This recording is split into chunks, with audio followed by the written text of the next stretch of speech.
40,000 টাকা বাজেট। 40,000 টাকা বাজেটের ডিনামিকটা কিন্তু বাংলাদেশে বেশ পপুলার, বিকজ এই বাজেটের মধ্যে মানুষ একটা পিসি কেনা খুব প্রিফার করে। কি করে চিন্তা করে 40,000 টাকা দিয়ে হচ্ছে একটা পিসি কিনবো, তার সাথে 10,000 টাকা একটা এক্সট্রা মনিটর অ্যাড করে নিব। এই বাজেটটার মধ্যে এতদিন কিন্তু নর্মাল ছিল কি 5600G ইউজ করা, 5700G ইউজ করা, এর বেশি মানুষজন ভাবতেই পারে না। কিছু ক্ষেত্রে দেখা যেত 1030 দিয়ে বিল্ড করতো। আমরা আজকে এই ডিনামিকটা চেঞ্জ করব এবং একটা বিল্ড অফ দ্য ইয়ার বানাবো, যেটা হচ্ছে 40,000 টাকার মধ্যে একটা জিপিইউ দিয়ে বিল্ড হবে। কি কি কম্পোনেন্ট থাকতেছে তার সাথে সাথে সবগুলো নিয়ে আমরা কথা বলবো। সাথে আছে আমি অনুরাগ, আপনার আছেন টেকল্যান্ড বাংলাদেশ। চলে যাক আজকে আমাদের 40K build of the year এডিশনের নতুন একটা ভিডিওতে।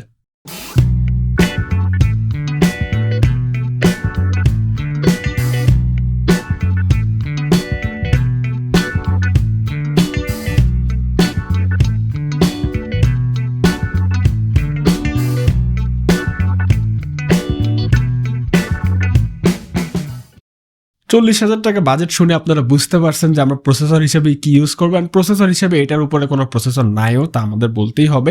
ইন্টেলের 12,400 হয়তো বা থাকতো, বাট ওটা আমরা হচ্ছে অমিট করলাম একটু বেশি দামের কারণে। But we have picked the Ryzen 5 5600, যেটা কিন্তু ইটসেলফ একটা লেজেন্ডারি প্রসেসর। 6 কোর 12 থ্রেডের এই প্রসেসরটা মোটামুটি 3.5 GHz base clock speed maintain করে। এটা আমি আমার সমস্ত বাজেট বিল্ডের ভিডিওতে বলতে তুলাধুনা করে ফেলছি, এটা নিয়ে আমি বেশি কিছু বলবো না। বাট এটার সাথে কমপ্লিমেন্ট করার জন্য যে মাদারবোর্ডটা আছে সেটাও কিন্তু একটা মোটামুটি খুবই জনপ্রিয় motherboard, MSI B450M A Pro Max 2। এই মাদারবোর্ডটা একটা অফিসিয়াল মাদারবোর্ড, আপনারা পাবেন, কোনো সমস্যা নেই, স্টিকার আছে।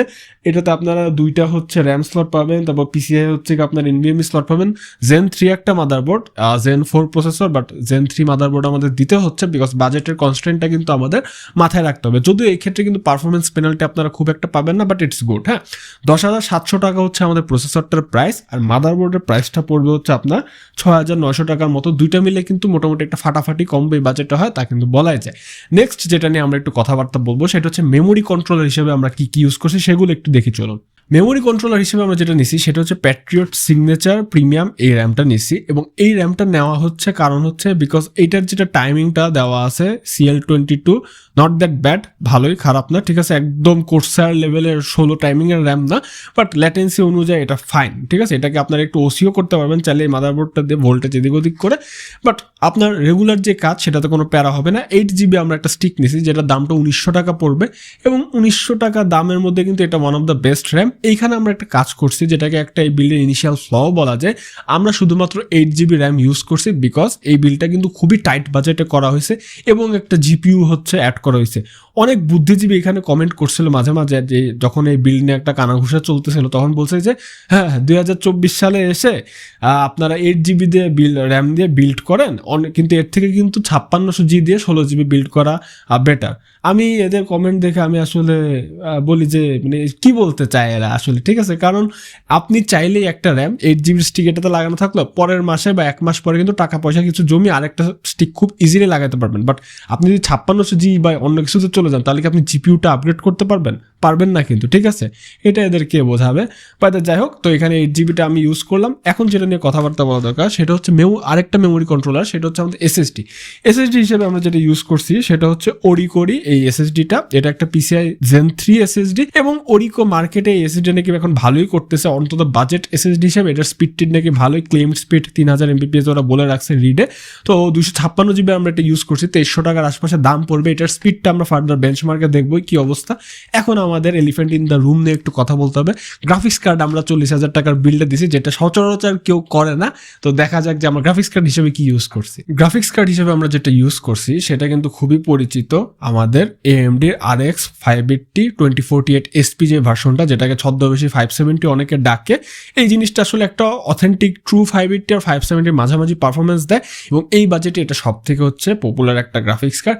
আমার একটু পার্সোনালি 580 জিপি গুলো নিয়ে রিভিউ করতে বা করতে একটু ভয়ই লাগে আফটার দোজ ইনসিডেন্টস, বাট এটা হচ্ছে আপনারা 12,500 টাকার আশপাশে পেয়ে যাবেন। এটা হচ্ছে OCPC ব্র্যান্ডের, অ্যান্ড OCPC ব্র্যান্ড কিন্তু কোনো ফেলনা ব্র্যান্ড না, আমেরিকান একটা brand, and they are doing really good. শুধু এই সেগমেন্টের জিপিউ না, বরং হায়ার যে 40 সিরিজ বা 30 সিরিজের যে জিপিউগুলো আছে এনভিডিয়ার, সেখানেও কিন্তু বেশ ভালো কাজ করতেছে। ওয়েল দেখেন, এই সময়টা এসে আসলে 580 2048 SP জিপিউটাকে রোমান্টিসাইজ করার কোনো কারণ নাই, করা উচিত না। বরং আমরা হচ্ছে এটা প্রিফার করি বা এটা সাজেশন দেই যে একটা কাজ করবেন, করবেন, আরও কিছু টাকা জমায় আর 580 মিনিমাম এগুলোতে গেলে আপনাদের জন্য ভালো হয়। বাট যাদের বাজেট, যারা চিন্তা করেন 40,000 টাকা রিজিট অনেক কষ্টের টাকায় বিল্ড করতেছে, জীবনে আপগ্রেড করতে পারবে না, খুব বেশি হলে একটা র্যাম আপগ্রেড করতে পারে, তাদের জন্য কিন্তু 5600G ইভেন রাইজেন 5-এর যে নতুন এপিইউগুলো আছে 8600G আছে, তার থেকে কিন্তু 5600 আর 580 RX 580 কম্বোটা অনেক বেটার পারফর্ম করে। এটা কিন্তু আমি হাওয়া থেকে বলতেছি না, আমাদের একটা ভিডিও আছে, আই বাটনের লিঙ্ক দিয়ে দিলাম, আপনারা দেখে আসবেন ওই ভিডিওটা, যেখানে আমরা একটা Ryzen 5 8600G সিস্টেমের সাথে এই দুইটার কম্বোকে একটা হেড টু হেড করছি, ওইখানে একটা ফার বেটার পারফরমেন্স করছে। অ্যান্ড অফকোর্স একটা ডেডিকেটেড জিপিইউ আপনাকে অনেকখানি আগে রাখবে।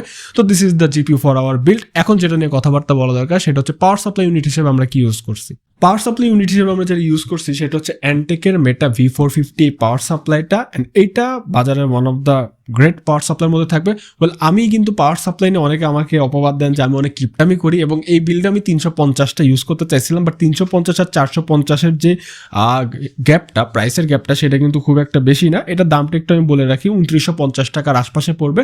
And অ্যান্টেক are very professional as a brand. হ্যাঁ, অ্যান্টেকের যে কেসিংগুলো আছে বা পাওয়ার সাপ্লাইয়ের কথা বলেন, ওরা কিন্তু বার্ন ওয়ারেন্টিও প্রোভাইড করে, প্লাস পিছে কিন্তু ওরা সমস্ত রেলে কত পাওয়ার সাপ্লাই যে কত কি সমস্যা সব কিন্তু ভালো মতো দিয়ে দিছে। এখানে আমি একটা কথাবার্তা বলে রাখি, 350 যারা নিতে চান বা যদি একটু টাকা বাঁচাতে চান নিতে পারেন, সমস্যা নেই। বাট পোলারিস জিপিইউ যেটা আমরা ইউজ করছি, পোলারিস আর্কিটেকচারের, এটার কিন্তু কিছু ট্রানজিয়েন্ট পাওয়ার স্পাইক টেক থাকে। তো হেডরুমটা আমি একটু বেশি রাখলাম, আর যেহেতু টাকার খুব একটা ডিফারেন্স নেই, তো এর জন্য এটাই আমরা নিলাম। And it's a very good power supply আমার যা মনে হয়। এবার একটু কেসিং নিয়ে চলুন কথাবার্তা বলি। কেসিং হিসেবে আমরা যেটা ইউজ করছি সেটা হচ্ছে ফার্স্ট প্লেয়ার ব্র্যান্ডের R2 এই কেসিংটা, এবং বেসিক গ্রেডের কেসিং হিসেবে এটা আমার বেশ পছন্দ। 2850 টাকা, একটু আপনাদের দামটা বলে রাখলাম। এই কেসিংটা একটা সুন্দর একটা স্লিক লুক দিবে, সামনে হালকা একটা 8GB ট্রেইল আছে যেগুলো আপনি চেঞ্জ করতে পারবেন না। এমনিতে মোটামুটি ভালোই অ্যালুমিনিয়ামের কেসিংটা আছে, PSU শাফটে মোটামুটি বড় আছে, ATX মাদারবোর্ড পর্যন্ত আটবে, এর বেশি কিছু আটবে না। আর হচ্ছে আপনার এটাতে মাত্র একটা প্রি ইনস্টল আউটলেট ফ্যান পেয়ে যাবেন, 8GB রিং সহ, যেটা হচ্ছে কেসিংটার পিছনে আছে। Overall কেসিংটার ওয়েটও com. অ্যান্ড এটা সব থেকে ভালো জিনিস হচ্ছে এটা যে টেম্পার্ড গ্লাসটা আছে, মোটামুটি 3 থেকে 4 mm 3 mm এর টেম্পার্ড গ্লাস, যেটা কিন্তু শক্তপোক্তই আছে, ভেঙে টেঙে যাওয়ার চান্স নেই। এবং কেসিংটা অ্যাস্থেটিক ওয়াইজ মিনিমালিস্টিক একটা ভাব দেবে আপনাকে, এবং আপনি যদি আপনার ডেস্কে সাজায় রাখেন মনিটরের পাশে, জিনিসটা কিন্তু দেখতে ভালোই লাগবে। But casing is always your personal preference, আপনার বাজেটে যেটা কোলায় সেটাই নেন। এই বাজেটে এটাই হচ্ছে কোলানো গেছে, এটাই সব থেকে বেশি সুইটেবল হয়েছে, এর জন্য আমরা দিয়ে দিছি 2850 টাকা প্রাইস। তো বললামই, এখন একটু মোটামুটি আমরা আমাদের অ্যাসেম্বলির হালকা পাতলা কাজ শেষ করে একটু আমাদের সিনথেটিক বেঞ্চমার্ক দিয়ে শুরু করবো।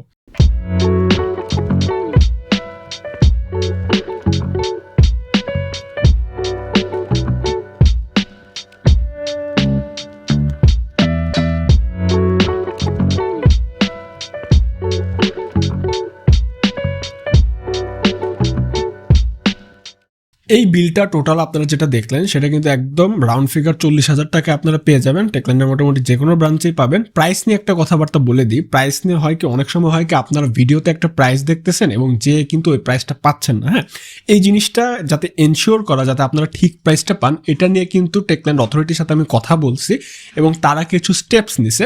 প্রথম কথা আপনাদের একটা জিনিস মাথায় রাখতে হবে, এই যে প্রাইসটা না, এটা ডিপেন্ড করে হচ্ছে আপনার স্টক অ্যাভেলেবিলিটি, ওই দিনে একটা কম্পোনেন্টের মার্কেটে প্রাইস কেমন তার উপরে অনেকটাই ডিপেন্ড করে। হ্যাঁ, এই জিনিসটা ফ্লাকচুয়েশন কিন্তু পিসি মার্কেটের যে এক একটা প্রোডাক্ট সেটা কিন্তু হচ্ছে আপনার দিন বেসিসে বা এমনও আছে ঘন্টা বেসিসে ফ্লাকচুয়েট হয়। তো এই ক্ষেত্রে টেকল্যান্ড একটা ডিসিশন দিচ্ছে যে মোটামুটি একটা বিল্ডের ভিডিও ছাড়ার পর রিলিজের ডেট থেকে মোটামুটি 1 মাস আপনারা প্রাইসের ইমিউনিটিটা পাবেন। সেই ক্ষেত্রে যদি কোনো লসও হয় টেকল্যান্ডের বা কিছু একটা, সেটা কিন্তু অফকোর্স টেকল্যান্ডই ক্যারি করবে। তো এটি একটু আমি আপনাদের জানায় রাখলাম যাতে এই কনফ্লিক্টটা আর না হয়। এবং আরেকটা জিনিস মাথায় রাখবেন, এটা কিন্তু অ্যাভেলেবিলিটির উপর ডিপেন্ড করবে। সাধারণত দেখা যায় আমাদের যে একদম মোটামুটি বাজেট সেন্ট্রিক বাজেট ওরিয়েন্টেড যে বিলগুলো সেগুলো কিন্তু অনেক হচ্ছে আপনার হাইপে থাকে এবং খুব তাড়াতাড়ি সোল্ড আউট হয়ে যায়, এর জন্য অনেকে পান না। ঠিক আছে, তো এই জিনিসগুলো আমি একটু ক্লিয়ার করে দিলাম। তো যাই হোক, এখন আমরা একটু সিনথেটিক বেঞ্চমার্কে চলে যাই, দেখি যে এই বিলটা আমাদেরকে কেমন ক্যালিবারের আউটপুট দিচ্ছে। আমরা যখন প্রথমে আমাদের ট্র্যাডিশন মতো Geekbench 6 দিয়ে হচ্ছে শুরু করলাম, তখন দেখলাম যে সিঙ্গেল করে আমাদের 5600টা ওই 2083 মতো এবং মাল্টি করে কিন্তু প্রায় 8481 মতো স্কোর পুশ করছে, যেটা কিন্তু বেশ অনেকটাই ভালো। তারপর আমরা যখন আমাদের যে একটা এসএসডি আমরা ইউজ করছি, সেটা যে Orico এসএসডিটা, ওটার তো স্পিডটা একটু মাপতে হবে। তো ওটার স্পিডটা আমরা যেহেতু Zen 3 এসএসডি মোটামুটি আমরা মেপে দেখলাম যে 2967 MBPS সিকোয়েন্সিয়াল রিডে এবং সিকোয়েন্সিয়াল রাইটে 2718 MBPS এর মতো পাচ্ছে, যেটা কিন্তু বেশ ভালোই, একদম 3000 MBPS এ মার্ক একদম অ্যাকুরেটলি হিট না করলেও একদম কিন্তু খুব কাছাকাছি স্কোর করছে and it's good. Gen 3 SSD হিসেবে ইটস প্রিটি গুড। তারপর আমরা একটা কাজ করছি 3D মার্ক ওয়াইল্ড লাইফের যে টাইম স্পাই বেঞ্চমার্কটা আছে ওটা কিন্তু খুব জনপ্রিয় একটা বেঞ্চমার্ক, মোটামুটি বেশ ইফেক্ট দিয়ে 4K একটা বেঞ্চমার্ক ডাইরেক্টX 12-এর। সেইখানেও কিন্তু আমাদের টোটাল সিস্টেমটা মোটামুটি 3935-এর মতো ওভারঅল স্কোর পুশ করছে, যেটা কিন্তু এই বাজেট অনুযায়ী খুব একটা খারাপ না, বেশ ভালোই বলতে হবে, ডিসেন্ট স্কোর এটা আমাদের বলতে হবে। নেক্সটে যখন আমরা একটা কাজ করি সেটা হচ্ছে আমাদের এই যে মাদারবোর্ডটি ইউজ করছি B450MA Pro Max 2, এটার তো আমাদের যে একটা VRM আছে, ওই যে ভোল্টেজ রেগুলেটরি মসফেট, যেটা হচ্ছে আপনার সব যে পারফরমেন্স সেটা কন্ট্রোল করে, সেটার টেম্পারেচার স্ট্যাবিলিটিটা দেখতে হবে। তো আমরা যখন ফুল স্ট্রেসে মোটামুটি 15 থেকে 20 মিনিট মতো রাখলাম, তখন দেখলাম যে প্রাইম 95 দিয়ে একটা ব্লেন্ডিং টেস্ট করার পর VRM টেম্পারেচারটা 65 থেকে 65.5 ডিগ্রি সেলসিয়াসের উপরে যাচ্ছে না, যেটা কিন্তু খুবই সাইন অফ বেনিফিট, এবং এটা কিন্তু একটা এত কম দামি মাদারবোর্ডের জন্য কিন্তু বেশ ভালো, এবং এটা AMD-র M4 প্ল্যাটফর্মের যে স্ট্যাবিলিটি সেটাকে আপনাকে সাধুবাদ দিতে হবে, এই কারণে কিন্তু এটা পসিবল হয়েছে। নেক্সট আমরা কিছু গেম টেমও খেলছি, এটা একটু আমরা বলে রাখি। গেম হিসেবে আমরা সব গেমগুলোকে মিডিয়াম প্রিসেটে ট্রাই করছি, কোনো রকমের আমরা আপস্কেলিং মেথডে ইউজ করি নাই, একদম র FPS এর ডাটাটাই আপনাদের সাথে শেয়ার করব। সেই ক্ষেত্রে আমরা যখন Cyberpunk 2077টা মিডিয়াম প্রিসেটে খেলা শুরু করলাম, বেঞ্চমার্ক করলাম, তখন দেখলাম যে এটা অ্যাভারেজে 35 FPS এবং 1% হতে 27 FPS এর মতো আউটপুট দিচ্ছে। এত আগের একটা GPU 40K বিল্ডও Cyberpunk 2077 এর মতো এত হাংরি গেমে মোটামুটি কোনো আপস্কেলিং ছাড়া এই FPSটা দিচ্ছে। তো ডেফিনেটলি আপনারা FSR 2.1 বা FSR 3 ইউজ করে কিন্তু একটা বেটার পারফরমেন্স আউটপুট পাবেন, সেটা কিন্তু বলাই বাহুল্য। নেক্সটে যখন আমরা ওয়াচ ডগ লিজিয়ন গেমটা খেললাম, এটাও কিন্তু মিডিয়াম প্রিসেটে যখন বেঞ্চমার্ক করলাম, দেখলাম যে অ্যাভারেজে 59 FPS এবং 1% হতে 46 FPS এর মতো আউটপুট পাচ্ছেন, যেটা আবারও বেশ ভালো এবং প্লেয়েবল। সবার লাস্টে আমরা Forza Horizon 5 এই গেমটা মাইক্রোসফট স্টুডিওর মিডিয়াম প্রিসেটে যখন বেঞ্চমার্ক করলাম, তখন দেখলাম যে অ্যাভারেজে 68 FPS এবং 1% হতে প্রায় 54 FPS এর মতো আউটপুট দিচ্ছে, যেটা কিন্তু আবারও বেশ প্লেয়েবল, তা বলতে হবে। তো মোদ্দা কথা, আমাদের এই বেঞ্চমার্ক আমরা বেশি কিছু রাখিনি, আপনারা এর ক্যালিবার নিয়ে কিছু একটা ধারণা পেলেন। এবার একটু আমাদের কনক্লুশন নিয়ে কথাবার্তা বলতে হবে। এই বিলটা কতটুকু জাস্টিফাইড, কতটুকু ওয়ার্থ ইট, সেটাও আপনাদের জানা দরকার। এই বিলটা আপনি যে নিবেন 40,000 টাকা নিয়ে, এটা কি আপনার টাকাকে উসুল করে দিবে? আমি বলবো এরকম বিল্ড খুব একটা পসিবল না, বিকজ 40,000 টাকা এখনো মানুষের ধ্যান ধারণা, 40,000 তো পরের কথা, অনেকে 45-50,000 টাকাও ধ্যান ধারণা থাকে যে আমি 5600 দিয়ে বিল্ড করবো, 5700 দিয়ে বিল্ড করবো। তারপরে আরেকটা চিন্তা থাকে যে না, যারা একটু ভালো জানে তারা চিন্তা করে 8600 দিয়ে বিল্ড করবো। আমি বলবো সেগুলো আপনাকে এর মতো ক্যালিবার বা আউটপুট দিবে না, যদি না আপনারা কোনো ফার্দার আপগ্রেড না করেন। যারা হচ্ছে একদম রিজিড 40K-তে স্টিক থাকবেন, তারা এই বিলটা নিতে পারেন। এই বিলটার কি ফ্ল নাই? একটা মেজর ফ্ল হচ্ছে এই বিলটা কিন্তু শুধু সিঙ্গেল চ্যানেল 8GB র্যাম দিয়ে আপনাদেরকে আমরা প্রেজেন্ট করতেছি। তো ডেফিনেটলি আপনারা চালাতে পারবেন, চালাতে আপনার খুব একটা সমস্যা হবে না, বাট লং রানের জন্য এবং গুড পারফরমেন্স, সেটা ব্রাউজিংয়ের ক্ষেত্রে হোক বা সেসব ক্ষেত্রেই হোক, 16GB ইজ আ মাস্ট। তো চেষ্টা করবেন 1 মাস বা কয়েক সপ্তাহ পর অবশ্যই আরেকটা 8GB স্টিক লাগিয়ে নিতে, তাহলে কিন্তু বিলটা মোটামুটি ফ্ল ফ্রি হয়ে গেল। It's a good to go. আপনারা যে কোনো গেম আপস্কেলিংয়ের হেল্প নিয়ে মোটামুটি মিডিয়াম থেকে হাই প্রিসেটে ইজিলি খেলতে পারবেন, কোনো প্যারা নেই। আপনার যদি ভিডিও এডিটের কাজ করে, একটা ডেডিকেটেড জিপি আপনাকে অবশ্যই অনেক বেশি হেল্প করবে। যদিও এটার এনকোডার বা ডিকোডার যে খুব স্ট্রং তা না, বাট ডেফিনেটলি যে 1030, 550, 5600G, 5700G আছে, তার থেকে মাছ বেটার। ইভেন 8600G থেকেও মাছ বেটার আপনাকে আউটপুট দিবে। এটার একটা ডেডিকেটেড জিপির যে হর্স পাওয়ার, সেটাকে কখনো ইগনোর করা যায় না। এবং অন্যান্য যারা হচ্ছে রিটেলার আছে, তাদেরও কিন্তু এই প্র্যাকটিসটা হওয়া উচিত। যখন হচ্ছে কেউ কিনতে আসবে, তাদের কিন্তু এই ধরনের কিছু সাজেস্ট করা উচিত। আপনার এই বিলটা টেকল্যান্ড থেকে নেওয়া দরকার নেই, আপনি যেখান থেকে নেন না কেন, আপনার 40,000 টাকা যদি আপনি বাজেট করেন, এর কাছাকাছি কিছু হওয়া উচিত, তাহলে কিন্তু আপনি সম্পূর্ণ জিতবেন। যাই হোক, একটা মোটামুটি একটা ভালো আর একটা জিনিস, সেটা হচ্ছে আমাদের একটু অ্যানাউন্স করতে হবে। আমাদের যে একটা গিভওয়ে ছিল কিবোর্ডের, ওটার রেজাল্ট একটু আপনাদের দিয়ে দিই। অনেকে ওয়েট করছেন, লাস্টের দিকে রেজাল্টটা দিচ্ছি না, তাহলে হচ্ছে আপনারা ভেগে যাইতেন এই ভিডিও না দেখে। তো আমাদের যে গিভওয়েটা উইনার, তার নাম হচ্ছে নাজমুল হাসান শান্ত, আর তার ফোন নাম্বারের লাস্ট 3টা ডিজিট হচ্ছে 149। আপনাকে অনেক অভিনন্দন, আপনি রেড ড্রাগনের ভ্যালেম যে কিবোর্ডটা আছে, মেকানিক্যাল কিবোর্ড, সেটা পেয়ে যাচ্ছেন। বাট ডেফিনেটলি আপনি টেকলিকে বাংলাদেশে জয়েন আছেন কিনা সেটা এনশিওর করবেন। যদি জয়েন থাকেন তাহলে কিন্তু পাবেন, কারণ টেকলিক দিয়ে যে আমাদের গ্রুপটা আছে, সেটা দিয়ে কিন্তু আপনার সাথে কমিউনিকেট করা হবে। তো আমি হচ্ছে এটা একটু বলে রাখলাম, আপনি যদি গ্রুপে না থাকেন বা রেসপন্স না করেন, সেক্ষেত্রে কিন্তু আপনি জিনিসটা পাবেন না। তো আমি এটা একটু ক্লিয়ার করে রাখলাম। আমরা নেক্সট আরেকটা গিভওয়ে করার প্ল্যান আছে, সেই ক্ষেত্রে একটা বড় সড়ো গিভওয়ে করবো, সেটার জন্য স্টে টিউন থাকবেন। আর ভিডিওটা ভালো লাগলে অফকোর্স লাইক দেবেন, subscribe to the channel is a must. আমাদের যে টেকলিক বাংলাদেশ গ্রুপটা আছে, সেখানে জয়েন হয়ে যেতে পারেন। সেখানে আমরা নানা রকম আড্ডা দিই, নানা রকম জিপিউ সিপিউর মারামারি, এগুলো নিয়ে কথাবার্তা বলি, কি কোনটার কি অবস্থা। তো ভিডিওটা এখানে শেষ করছে আমাদের 40K build of the year এডিশনে। দেখা মনে করো ভিডিওতে, তার জন্য goodbye, and definitely I will catch you on the next one.